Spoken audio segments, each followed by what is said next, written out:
Graça e a paz do Senhor Jesus Cristo, amém, irmãos? Bom dia a todos, que a paz do Senhor invada o seu coração hoje de manhã, em nome de Jesus. Nós estamos nessa série chamada 5 Princípios da Igreja Multiplicadora, e a gente vem, salvo engano, essa é a 8ª palavra dessa série, a gente vem ministrando, falando sobre isso ao coração da igreja, e a nossa oração é que hoje de manhã Deus uma vez mais fale ao seu coração. Eu gostaria, antes da gente abrir nossas Bíblias e usarmos o texto base, a gente vai usar alguns textos hoje de manhã. Eu queria relembrar um pouquinho para você o que é uma igreja multiplicadora e o porquê que a gente está pregando essa série. Os meninos podem me acompanhar nos slides, você que está em casa vai ficar um pouquinho acompanhando as telas, mas não tem problema, você recebe pelo áudio também, e os meninos vão alternando entre a imagem e as telas. Eu queria só dar uma definição para os irmãos, fiquem tranquilos, não é aula, mas é só para a gente firmar as coisas do nosso coração.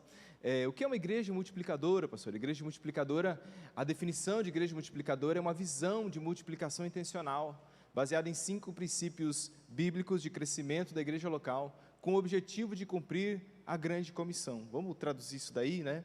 Qual é a nossa? O que é uma igreja? Para nós, ser igreja é cumprir Mateus capítulo número 28, de 18 a 20. Depois que Jesus treina os seus discípulos, ele diz agora, portanto, ide, sabe o texto de cor? Ide, fazeis discípulos, batizando-os em nome do Pai, do Filho e do Espírito Santo, e ensinando-os a guardar todas as coisas que vos tenho ordenado. E eis que estou convosco todos os dias, até a consumação dos séculos. Essa é a da igreja. Isso é a igreja. Ir, fazer discípulos, batizando-os em nome do Pai, do Filho e do Espírito Santo, e os ensinando a guardar todas as coisas que nós temos, que o Senhor Jesus, nós não, que o Senhor Jesus tem ordenado.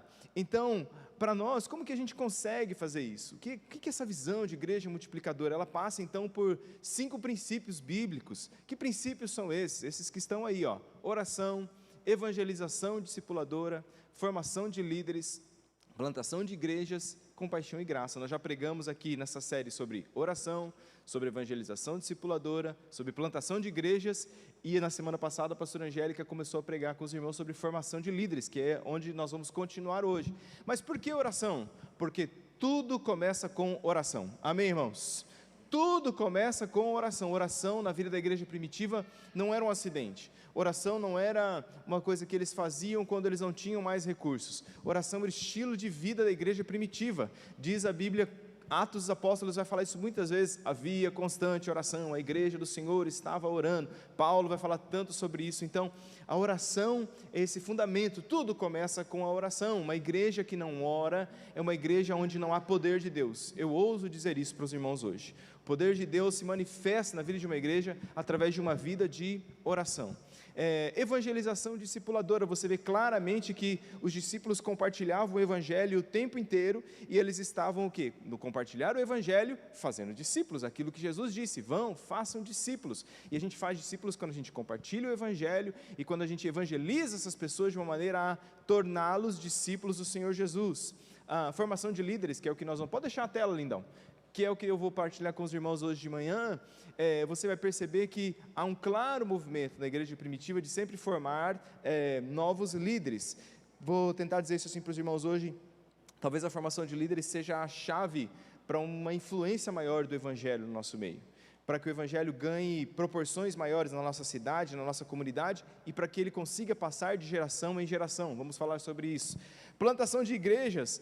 A multiplicação de igrejas foi a estratégia que o Espírito Santo de Deus usava em Atos dos Apóstolos. Aonde Paulo chegava, onde os discípulos chegavam, eles plantavam uma igreja. Depois você vai ler que essas cartas que você tem aí na sua mão, Romanos, Coríntios, Efésios, Colossenses, Tessalonicenses, são cartas enviadas a igrejas que foram plantadas. Então você chega, você evangeliza, você faz discípulos e você planta igrejas naquele lugar, para a glória de Deus. Semana que vem, dia 9 é sábado? Dia 9 nós vamos celebrar a plantação, definitiva de uma igreja na nossa cidade, que era até então a Missão Nova Lima, agora ela passa a se chamar Igreja Batista Água Viva. Vamos dar um aplauso ao nome do Senhor Jesus? É bênção. Daqui a pouco tem Anastácio, não tinha Igreja Batista em Anastácio, daqui a pouco vai organizar lá também, plantando igreja, assim o reino vai crescendo, amém, irmãos? E por último, compaixão e graça. Por que compaixão e graça? Porque é claro, evidente, que a igreja sempre está atenta à necessidade das pessoas da sua comunidade. Nós não vivemos pela ação social, não é isso, mas a gente está atenta à necessidade das pessoas, ao comer, ao beber, ao vestir, aquilo que a gente pode ser bênção para a nossa comunidade, essa compaixão que nos move também em direção à necessidade das pessoas. Aí pode voltar para mim, obrigado, queridos. Aí alguém poderia se perguntar, por que pastor, vocês estão pregando sobre igreja multiplicadora?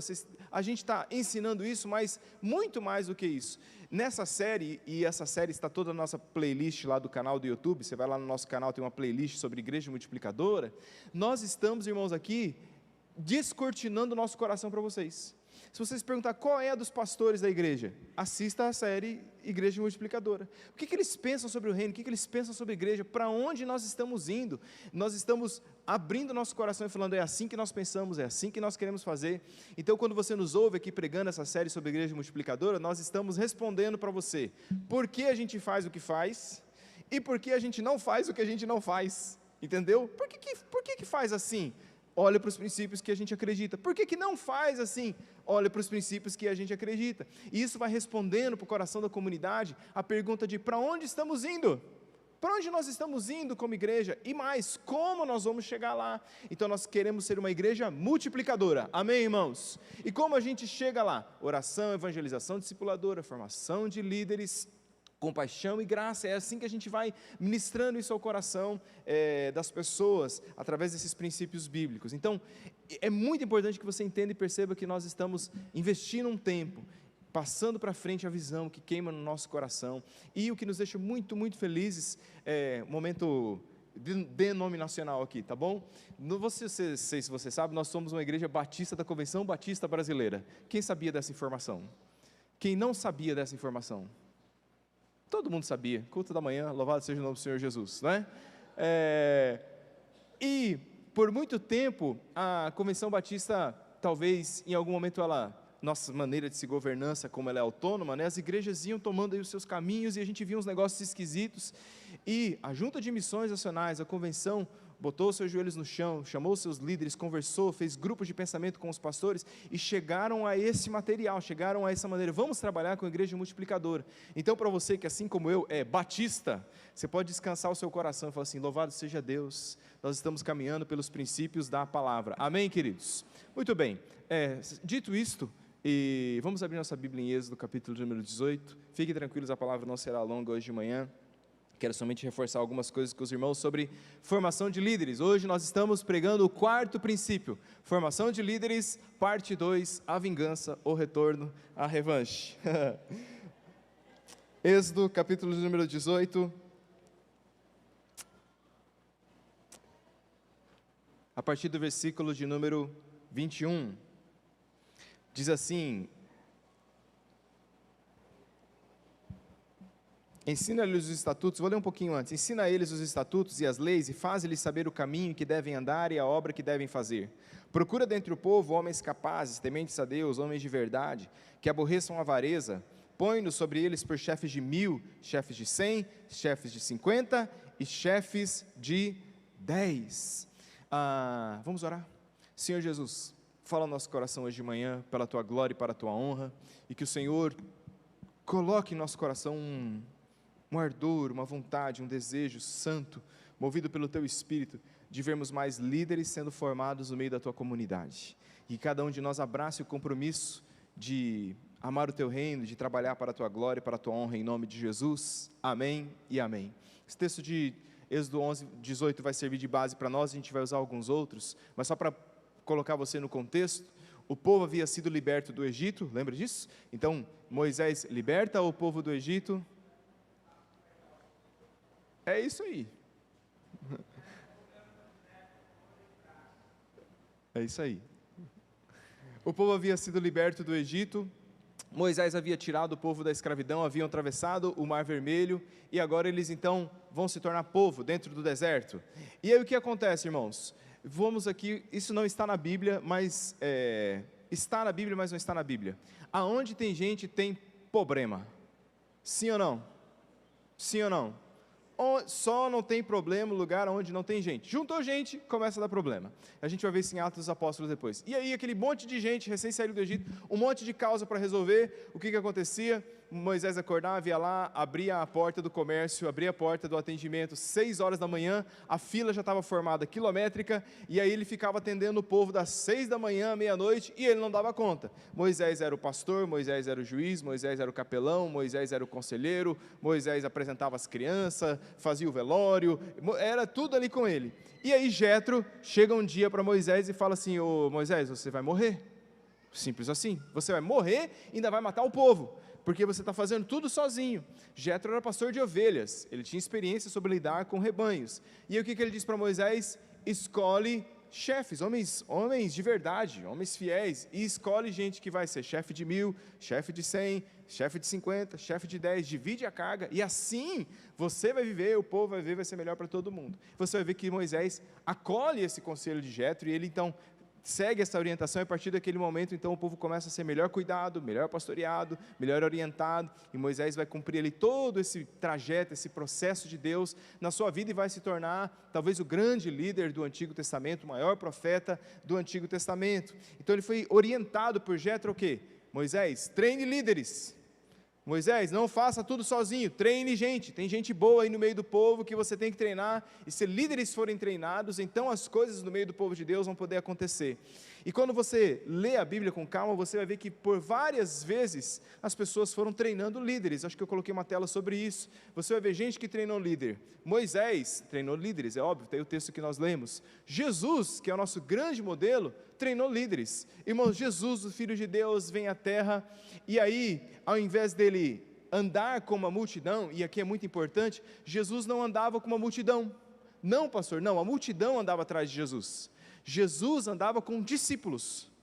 Jesus não andava com a multidão andava atrás dele. Ele andava com discípulos. Qual é a maneira de Jesus de vir, fazer a obra vicária, trazer a salvação, inaugurar o reino de Deus? Como é que ele se certifica de que isso vai perdurar e vai chegar até nós? Ele chama uma multidão de milhares de pessoas, de todos os habitantes que moravam em Israel, e diz assim: agora eu vou treinar todo mundo aqui. Não, ele escolhe um núcleo de pessoas as quais ele vai treinar. Ele vai ter, tinha multidão que seguia Jesus. É importante você perceber esses públicos na trajetória de Jesus. A multidão que muitas vezes queria mais o sinal, mais comer e mais beber, e aí Jesus vai ter os discípulos, que eram aí um grupo maior.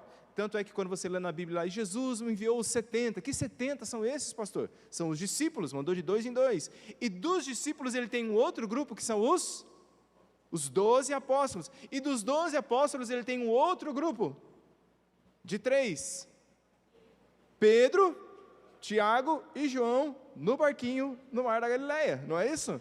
A gente aprendeu. Então Jesus tem os seus discípulos que ele treina, ele tem os discípulos, os apóstolos que têm o treinamento mais próximo dele, e Pedro, Tiago e João, que depois vão ser reputados como colunas da igreja, tá bom? Então, como que Jesus se certifica de que vai se multiplicar a mensagem do reino? Treinando líderes, especificamente. Então, quando você lê, só um parênteses, quando você vê lá, os discípulos do caminho de Emaús, que a Bíblia não cita nome, né? Que Jesus aparece para eles, se revela no partir do pão, era desse grupo de 70 discípulos. Então, Jesus trabalha formando líderes, a gente vê isso claramente. Eu coloquei outras pessoas também que formaram líderes, os apóstolos aprenderam essa lição.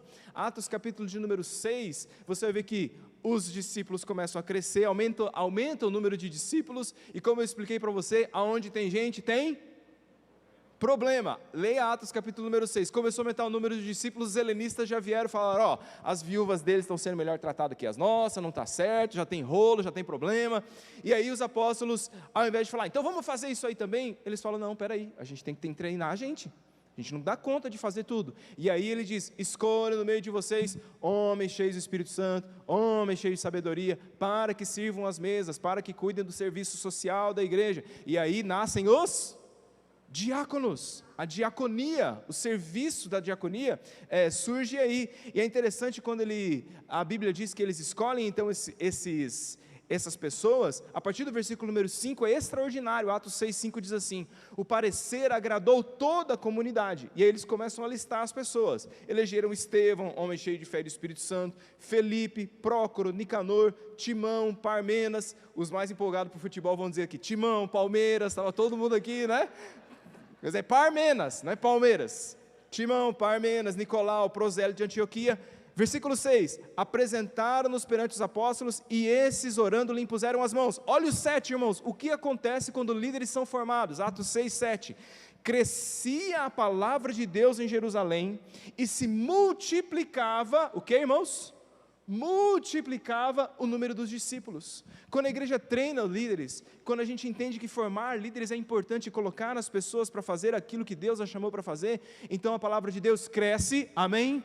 E o número dos discípulos se multiplica. Esse é o nosso objetivo. Então Moisés, Jesus, os apóstolos, Paulo formou líderes. Quando você lê Romanos capítulo de número 16, você vê que Romanos 16, a carta mais teológica do Novo Testamento, encerra com o capítulo mais relacional do Novo Testamento. É só ele citando gente, fulano, fulano, fulano, fulano, Trifena, Trifosa, aquela Priscila, fulano, não sei quem, o fulano que está na casa de fulano, fulano que me recebeu. É uma lista de gente que ele foi formando ao longo da sua carreira. E dos que ele formou, talvez o mais proeminente, que a gente mais cita e mais fala, o seu amado filho na fé, é Timóteo. E para Timóteo, ele também vai ensinar a Timóteo que ele, Timóteo, que foi formado por Paulo, precisa formar outras pessoas. Olha o que a Bíblia diz em 2 Timóteo 2, versículos de número 2, eu coloquei o texto aí, diz 2 Timóteo 2, 2, e o que da minha parte ouviste, através de muitas testemunhas, isso mesmo transmite a homens fiéis e também idôneos para instruir a outros. Então você vai ver que Paulo está orientando Timóteo de que ele também tem que manter essa linha de formação de novos líderes. Às vezes a gente lê o versículo na Bíblia, a gente não consegue assim, entender as camadas que estão sobre ele, ou as gerações que estão sobre ele. Deixa eu colocar esse versículo na horizontal para os irmãos, para a gente entender aqui. Eu precisava de 3 voluntários rapidamente. Vem aqui, Lenilson, o Denis e o Hugo, rapidão. Vocês estavam me olhando tão bonito? Nem é só ilustrativo, nem tem 3 gerações, exatamente. Vem aqui rapidão. Pode vir aqui, ó, do meu lado. Denilson, Hugo. Oi. Mas, bom, tudo bem. Mais ou menos. É que o Denis é que é novo. Isso. Olha só o que ele... Pode voltar lá no versículo... Não, vamos ler o versículo mais uma vez e volta para mim. Coloca lá na tela, só para a gente visualizar.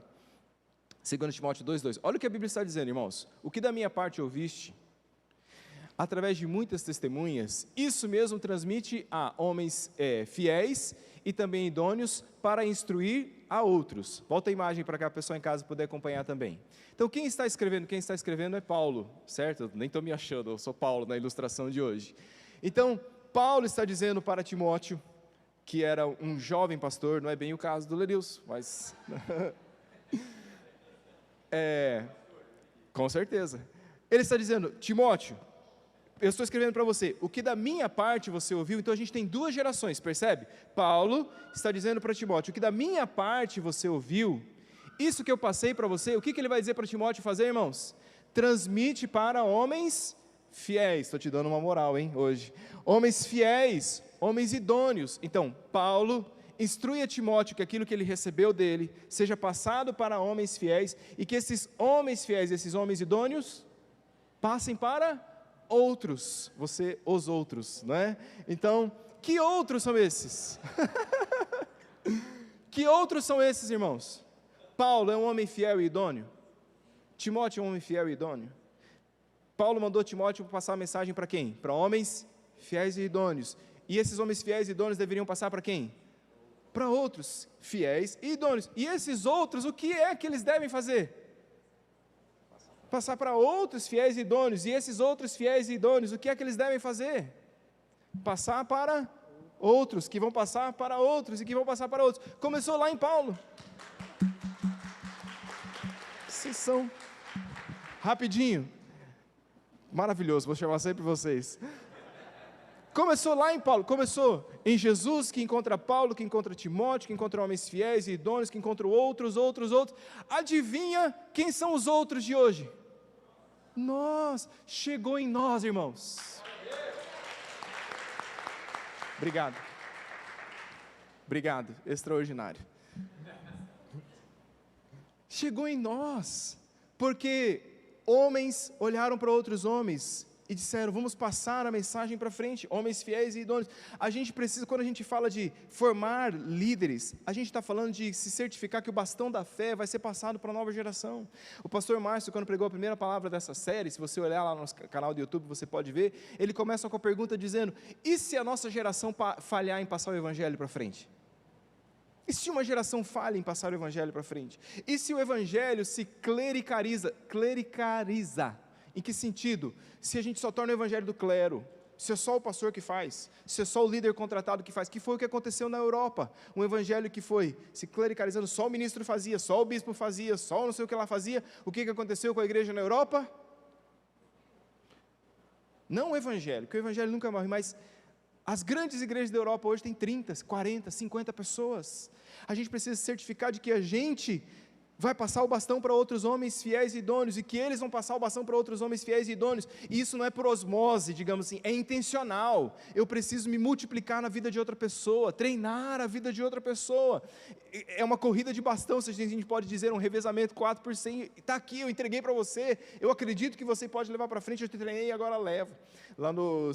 Teve uma atividade de física dos embaixadores e das mensageiras do rei, né? Tem um campeonato lá, teve um negócio desse daí, e aí teve um revezamento lá de 4%, e o meu filho estava correndo no 4%, e aí eu vi lá o pastor Fábio e os meninos traçando as estratégias, põe esse na ponta, põe esse no meio, para a gente fechar e tal, assim, aí o Lourenço virou para mim e falou assim, pai, você tem alguma dica para me dar? Eu falei assim, meu filho, corra como se sua mãe quisesse te bater, corre pela sua vida, foi, ó, na gurizada, oi? Ó, que o Havaiana sempre pega, né? Deixa eu te falar duas verdades multiplicadoras hoje de manhã. A primeira delas, Deus tem feito coisas boas na sua vida que você deve passar para frente. Deus tem feito coisas boas na sua vida que você deve passar para frente. Ele vai dizer, Paulo está dizendo que você ouviu da minha parte, Deus fez algo em mim, mas não ficou só em mim. A estrada de Damasco não foi só para que Paulo dissesse, Jesus me encontrou, foi para que ele dissesse, há uma estrada de Damasco que também pode acontecer na sua vida, o que Deus fez em mim, Ele pode fazer em você. Deus tem feito coisas na sua vida. Você diz, mas eu sou uma pessoa comum, pastor. Todos nós somos, só que nós somos pessoas comuns, acho que até coloquei isso como frase, você é uma pessoa comum, que serve a um Deus extraordinário. O nosso Deus é que é extraordinário, a nossa vida não precisa ser extraordinária, mas o nosso Deus é, e a gente pode falar e passar para frente aquilo que Deus tem feito na nossa vida, a gente não pode se calar, ache alguém e passe isso para frente. Segunda verdade multiplicadora, existem pessoas fiéis na nossa volta, esperando para serem treinadas. Tem gente fiel lá no seu pequeno grupo, tem gente fiel na sua família, tem gente fiel no seu ministério, tem gente fiel na rede, no ministério, essas pessoas estão aí, porque Deus sempre vai suprindo a obra com os seus trabalhadores. Então peça a Deus hoje de manhã, para que abra os seus olhos. Deus, abre meus olhos para eu enxergar gente fiel, que eu posso treinar, que eu posso capacitar, que eu posso passar para frente a mensagem, gente que está disposta. Às vezes a gente está procurando só as pessoas que têm a capacidade, mas o reino de Deus não é sobre ter a capacidade, é sobre ter a disposição, irmãos. Não é sobre ser capaz, é sobre ser disposto. É mais fácil para Deus capacitar uma pessoa disposta do que colocar à disposição uma pessoa capacitada. Se você tem alguém disposto, que quer, treine essa pessoa, ame essa pessoa, alguém que é fiel, não alguém que é óbvio, mas alguém que é fiel. Muitas vezes Deus usa pessoas que não são óbvias, irmãos. Deus pega gente que fala, não é óbvio. Toda vez que o povo ia no óbvio, eles davam com os burros na água. Vamos escolher um rei sobre Israel. Escolhe o cara mais alto, mais forte, mais bonito, Saul, um péssimo rei. E aí vai Deus e levanta o maior de todos os reis da história de Israel, Davi. Ele não é grande, ele não é forte, talvez fosse bonitão, tudo bem, mas ele é um pastor de ovelhas, ele é o último da fila. Nem o pai dele achava que ele levava jeito para servir a Deus. Então Deus levanta um rei improvável. Deus levanta um gago para liderar o povo na libertação do Egito. Deus faz essas coisas. O pai da fé, que é Abraão, não é um cara de linhagem real, não, é um pastor de ovelhas lá de Ur dos Caldeus, de uma terra idólatra. Os discípulos de Jesus não são a nata da nata do pensamento intelectual. Pedro, Tiago, João, esses camaradas, tudo Mateus, coletor de impostos. Mateus trabalhava no pior emprego que você poderia ter. era o emprego mais discriminado, que era cobrar impostos do povo de Israel, sendo israelita em nome de Roma. Por que esses homens estavam nesses serviços? Porque eles já haviam sido negados na escola dos rabis. Os rabis já haviam dito para eles: vocês não servem para serem nossos discípulos, voltem para casa e sigam a profissão do pai de vocês. E são essas pessoas não óbvias, improváveis, que Deus levanta como líderes para escrever a história do Evangelho. Não é sobre ser capaz, é sobre estar disposto e dizer: Deus, faz em mim, faz em mim.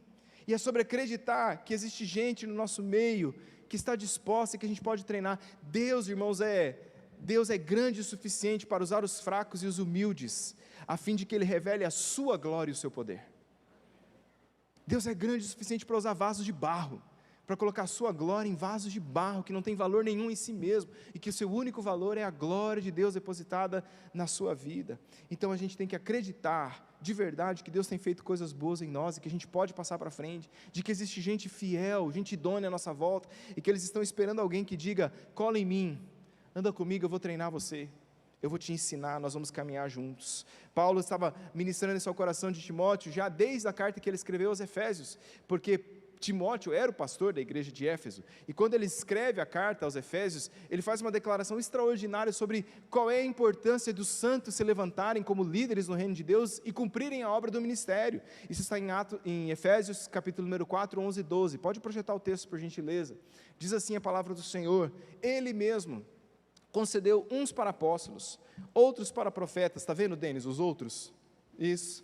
Outros para profetas, outros para evangelistas, outros para pastores e mestres, com vistas ao aperfeiçoamento dos santos, para a obra do ministério, para a edificação do corpo de Cristo. Ele estava escrevendo para a igreja que Timóteo pastoreava, estava lembrando: é importante que você entenda que Deus deu capacidades diferentes para pessoas diferentes, com um fim diferente. Aí, se eu coloquei um versículo na horizontal, nós vamos colocar um versículo na vertical agora, para ver se entra no nosso coração, se fica mais claro a ideia de Paulo. Pode passar a próxima tela, por gentileza. O que Paulo está dizendo? Paulo está dizendo que os santos fazem a obra. Olha a linha de pensamento de Paulo. Ele começa dizendo: Deus concedeu, aí os 5 dons, né? Pastores, mestres, profetas, e assim vai. Deus concedeu pastores e mestres, para quê? Com vistas ao aperfeiçoamento dos santos. Para quê?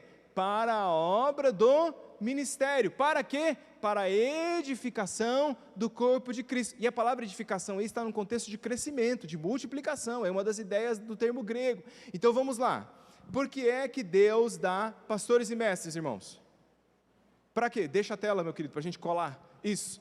Para que é que Deus dá pastores e mestres? Para aperfeiçoar os santos. E os santos aperfeiçoados fazem o quê? E se os santos, uma vez aperfeiçoados pelos pastores e mestres, cumprem a obra do ministério, o que acontece? O crescimento do corpo de Cristo. Quantos aqui desejam de coração que o reino de Deus e essa igreja cresça ainda mais para a glória de Deus? Digam amém. Paulo está dizendo: os santos têm que pôr a mão na obra. Os santos têm que pôr a mão na obra. Então, nesse ensino, pode cortar a tela, nesse ensino de Paulo, o que ele está dizendo? Que não é só papel dos pastores a obra do ministério, isso é uma distorção do princípio do Novo Testamento e da igreja do Senhor, e do sacerdócio universal de todos os crentes. Então, se a gente acha que só o pastor faz a obra do ministério, a gente não entendeu o que significa ser parte do corpo de Cristo. No ensino de Paulo, o papel dos pastores é, essencialmente, aperfeiçoar os santos, para que eles cumpram a obra do ministério. Isso é uma das principais razões pelas quais você vê, às vezes, igrejas que estão morrendo. Igrejas que estão morrendo por aí, têm um modelo antibíblico, um modelo que a Bíblia não ensina. O modelo de muitas igrejas é assim: vamos contratar um pastor, eu vou fazer meu jabá aqui hoje, tá bom? Vamos contratar um pastor, e o pastor, e tão somente o pastor, vai pregar, vai aconselhar, vai fazer o velório, vai liderar, vai não sei o quê, vai nos casais, vai nos jovens, vai nos adolescentes, vai o pastor, e isso não é bíblico, irmãos. Não é, aí fica assim, como se fosse o pastor fazendo e a gente analisando, né? Não é isso? Isso não é um modelo bíblico. O pastor faz isso, o pastor faz aquilo. Então, na verdade, muitas igrejas têm o pastor como um contratado, um faz tudo para fazer a obra do ministério. A nossa parte é ficar avaliando se o trabalho dele está bom ou não. E nesse ponto, os santos não são mais doadores para o ministério. Os santos são consumidores do ministério. Eu vou ali e vou consumir algo que foi preparado para mim, e aí eu provo aquilo, e eu digo se aquilo está bom, se aquilo não está bom, e o pastor não está no meio do rebanho para fazer toda a obra do ministério. Ele está no meio do rebanho para treinar, para formar novos líderes que então vão fazer a obra do ministério. Eu coloquei uma frase aí, que é o seguinte: no reino de Deus, os santos não consomem o ministério, eles doam para o ministério. Poderia ter posto eles, e eu coloquei, eles se doam para o ministério. Não é sobre consumir, não é sobre a gente chegar e falar assim, vamos lá ver o que foi preparado para mim, e eu vou dar uma opinião. A gente vira um degustador de ministério, né? Eu vou degustar aqui a música, vamos ver se está bom, se está do meu gosto, vou degustar o volume, o tipo da palavra, ver se está tudo certinho. Nós percebemos isso claramente em igrejas que passam por transição pastoral, sabia? Igrejas que passam por transição pastoral, que têm ministérios personalistas, onde o pastor faz tudo, essas igrejas ou racham ou acabam na transição pastoral. Já viu aquelas igrejas na transição pastoral, vira um rolo sem tamanho assim, ó? Vira um brigueiro tal, e gente saindo da igreja e tal. O que aconteceu? A igreja não tem uma base de liderança formada. Você tem um personalismo, tudo gira em torno de uma pessoa só, e a base dela é muito frágil, tão frágil que gira em torno de uma pessoa só. E a igreja do Senhor Jesus, se tem uma pessoa em torno do qual ela gira, é o Senhor Jesus. Amém, irmãos? A força da igreja não está em pastores que fazem tudo, a força da igreja está em santos que colocam a mão na obra do ministério, gente que está trabalhando, gente que está servindo. Deixa eu dar mais 3 verdades multiplicadoras e a gente ora. A primeira delas, mais uma para você hoje de manhã, 3 verdades multiplicadoras: você é um santo. Amém. Tem gente olhando para mim e você, não.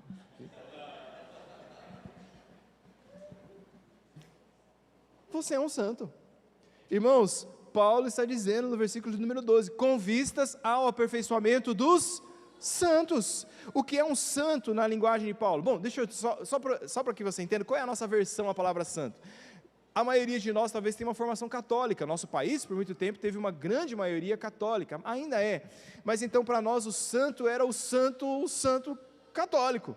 E o processo de canonização católica é muito diferente do processo de canonização, por favor, de santificação bíblica. O processo de canonização católica exige, por exemplo, que você tenha um bispo postulador. Começa a chegar lá a gente dizendo, fulano lá está fazendo milagre e tal. Aí levanta-se um bispo postulador, ele vai então levar essa causa para cima, lá na hierarquia da igreja católica. Se eles acatam a proposta do bispo postulador, aí você tem um próximo passo, que é o escrutínio da vida, ou o escrutínio das virtudes, ou o escrutínio do martírio. Então eles vão olhar a vida do cara inteirinha, de fio a pavio, se ele nunca teve um grande desvio que possa o desqualificar como santo. Nessa, todo mundo aqui nós já rodava, não é isso? Então eles escrutinam a vida, se ele teve uma conduta, tudo certinho. Passado então a postulação, passado o escrutínio das virtudes, aí você precisa do milagre da beatificação. Então se realmente ele morreu, fez um milagre, foi confirmado o milagre, então agora ele é beatificado. Essa é a diferença entre o beato e o santo. Então agora ele é beatificado. Beleza, irmãos, presta atenção. Feito o milagre da beatificação, eles ficam agora investigando para ver se vai ter mais um milagre. Se você depois do milagre da beatificação tem mais um milagre, aí então vem o milagre da canonização. Então, postulação, escrutínio da vida, milagre da beatificação, isso depois de morto, milagre da canonização, aí então, se tudo isso foi confirmado pelos bispos, pelos arcebispos, aí o Papa vai então canonizar você e vai dizer que você pode ser cultuado ao redor de todo mundo. Que trabalheira! Aí chega Paulo e diz assim, aos santos, simples assim. Fala, gente, mas que negócio é esse? Aos santos, como assim? Sabe quem é santo para Paulo? Todo aquele que está em Cristo Jesus, o nosso Senhor.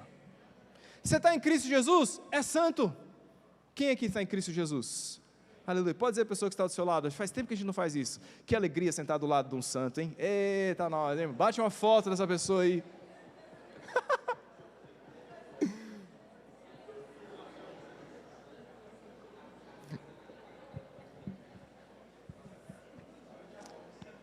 É só para relaxar.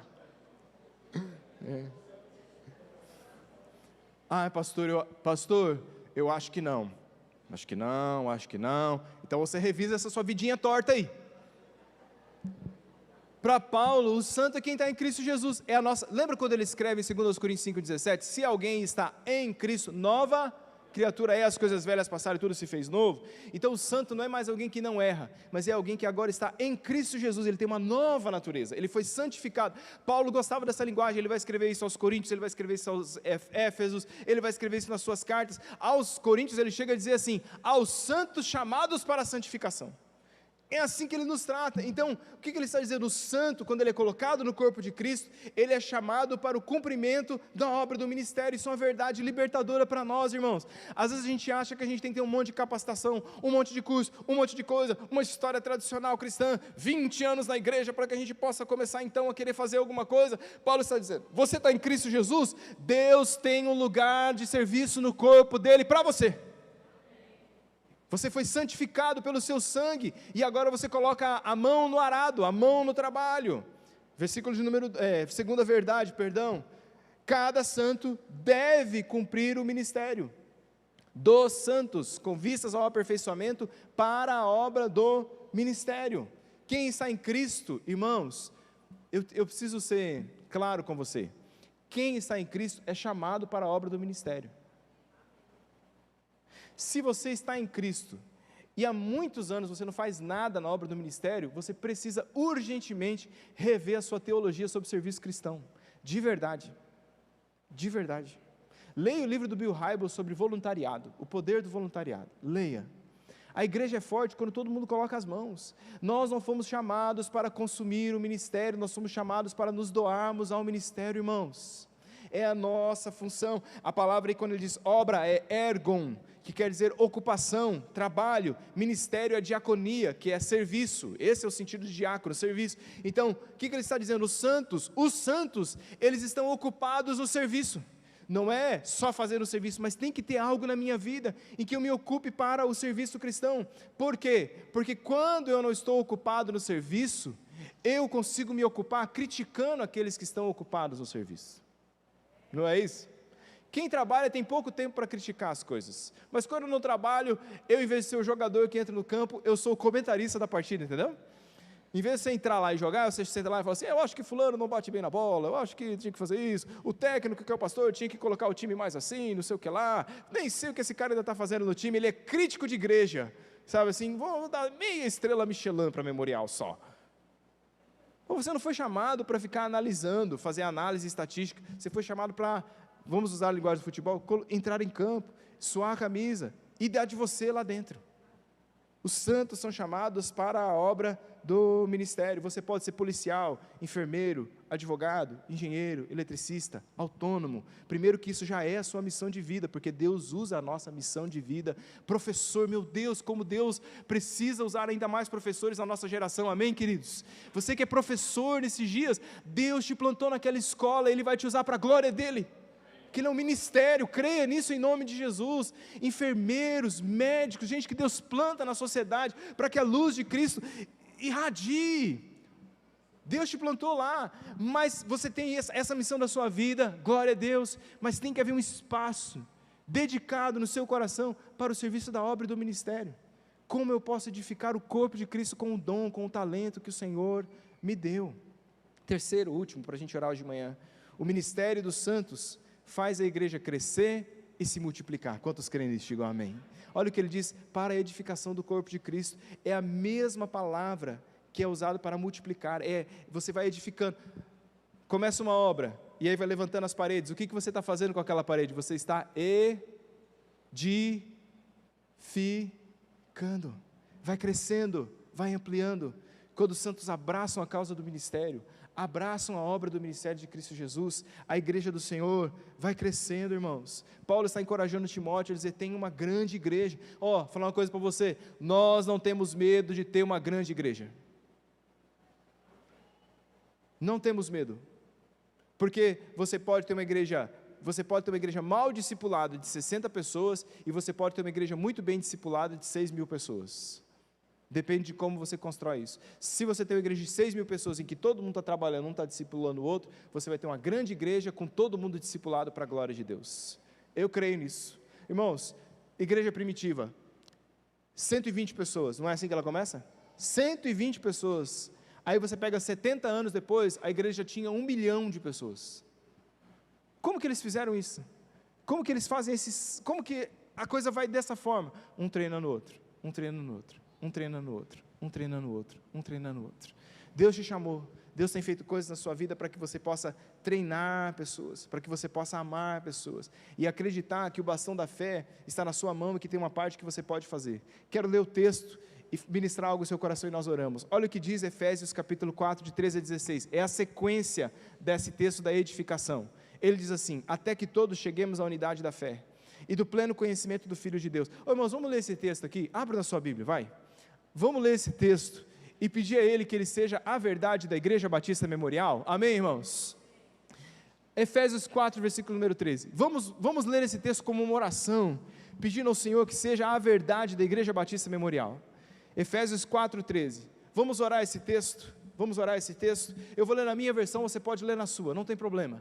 4:13, vamos lá, até que todos cheguemos à unidade da fé, e do pleno conhecimento do Filho de Deus, a perfeita varonilidade, à medida da estatura da plenitude de Cristo, para que não sejamos mais como meninos agitados de um lado para o outro e levados ao redor por todo o vento de doutrina, pela artimanha dos homens, pela astúcia com que induzem ao erro, mas, seguindo a verdade em amor, cresçamos em tudo naquele que é a cabeça, Cristo, de quem todo o corpo bem ajustado e consolidado pelo auxílio de toda a junta, segundo a justa cooperação de cada parte, efetua o seu próprio aumento para a edificação de si mesmo em amor. Que essa palavra seja verdade na vida da nossa igreja para a glória de Deus. A igreja que forma líderes, ela cresce e encerro dizendo isso, ela cresce em unidade, pode colocar para mim por gentileza, ela cresce em unidade. Ele diz, até que cheguemos à unidade da fé.